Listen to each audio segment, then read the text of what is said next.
Доброго дня, любителі саду і винограду. Вітаю вас на моєму каналі. Сьогодні хочу таке коротеньке відео вам показати, як я організував систему поливу для своєї лохини. Звісно, це не, як кажуть, ідеальний варіант, але досить дешевий. Може комусь буде цікаво, як організувати дешево систему для декількох своїх кущиків. Це не професійний варіант, але, як кажуть, виконує досить непогану свою функцію. Все складається з самих простих дешевих китайських форсуночок, таких регулюються, вони не забиваються, якщо забиваються, їх дуже легко прочистити, тому я зупинився саме на них, тому що вони, як кажуть, можу подавати як більше води, так і менше води. Для мене це досить зручно. Тому всього-навсього форсуночка, така тоненька трубочка 4 мм, якщо я не помиляюся. І, звісно, 16-та труба, кліпа, як на неї кажуть. І через такий невеличкий тройничок, який розходиться на два кущики. Тобто один тройничок на два кущики. Довжина цих трубок всіх одинакова. І так мені було зручно. І плюс, якщо я захочу пересувати ці контейнери, то щоб мені було зручно і, як кажуть, достатньо довжини їх пересувати з місця на місце. Тому все просто. Трубочка, 16-та трубка, форсуночка, ну і сама вода. Воду я беру дощову, яка в мене назбирується в такому невеличкому відстойнику. Залишилося, як кажу, спадок. Тому обов'язково ще не забуваємо про фільтр. Ось такий. Просто так я його тут поклав, тому що я цей шланг використовую ще для поливу. Звичайний шланг простий і звичайний насос, дренажний навіть насос, який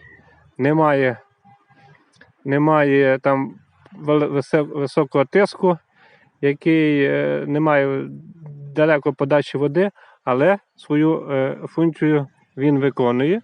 Тому мені вистачає того тиску і тої подачі води, який він дає. Не обов'язково купляти самі дорогі насоси.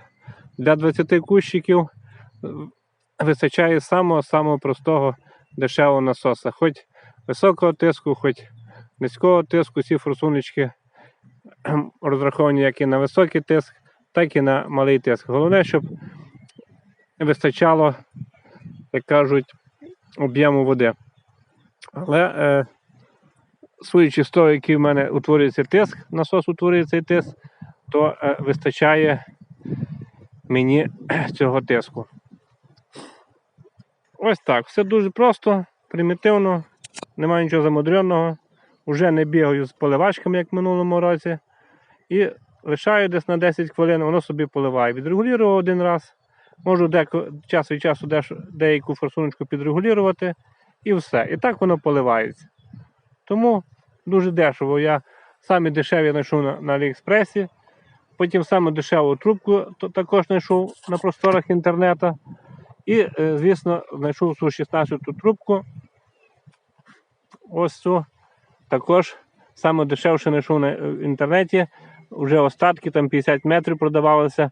Мені всього-навсього треба було 10 метрів, менше вони не продавали, тому, як кажуть, 10 метрів я використав, а ще лишилося в запасі в мене 40 метрів на майбутні проекти. Ну ось.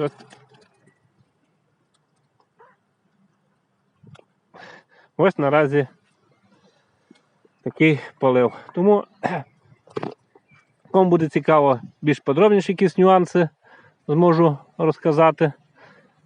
А наглядно ви бачите, як воно працює. Легенько можна тут підрегулювати, собі виставити візуально, щоб поливалося. І більш-менше одинаково я їх повиставляв. І цього досить достатньо. Тому наразі дякую.